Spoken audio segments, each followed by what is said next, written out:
Under the slogan Save the State, Save the Country, four left organizations organized a Jail Bharo movement across Tripura on Monday based on 11 demands. The program was organized by CITU, Tripura Khet Mazdoor Union, All India Kisan Sabha and GMP at around 21 locations across the state.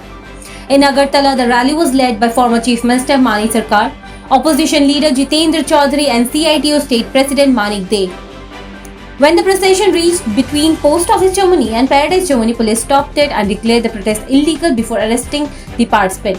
Addressing the gathering, Manik Sarkar said the large turnout should not lead to complacency. He warned that if the BJP-led central and state governments do not immediately accept the 11 demands, a larger and more intensive movement would be launched and preparation must begin now.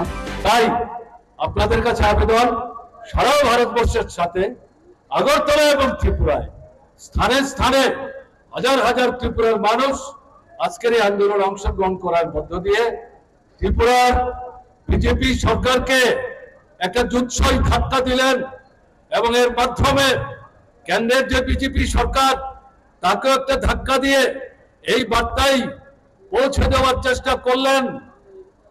আপনারা যদি অদূর ভবিষ্যতে এই জ্বলন্ত সমস্যাগুলো দ্রুত সমাধান করবার জন্য কার্যকরী পদক্ষেপ গ্রহণ না করেন, আগামী দিনে আরো বৃহত্তর পরিসরে জঙ্গি দৃষ্টিভঙ্গি নিয়ে বড় ধরনের আন্দোলন সংগঠিত করতে ভারতবর্ষের মানুষ, ত্রিপুরার মানুষ বাধ্য হবেন।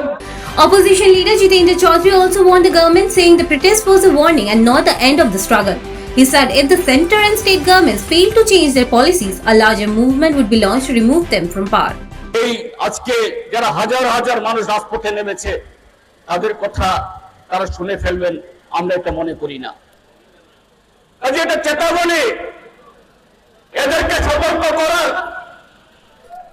দেশের দুর্বিনীত মোদী সরকার এবং আমাদের রাজ্যের চরম জনবিরোধী দুর্নীতিবাজ সাম্প্রদায়িক এই বিজেপি এবং ত্রিপুরা মথা সরকারকেও এরা যদি এদের নীতি না পাল্টায়, শ্রমিক কৃষক জমি আখ্যাত মজুরদের তাদের যে ন্যায্য দাবি 11 দফা দাবিতে সম্বলিত করা হয়েছে এতে কর্ণপাত না করে, তাহলে আগামী দিন আরো বৃহত্তর সংগ্রামের বৃহত্তর লড়াইয়ে।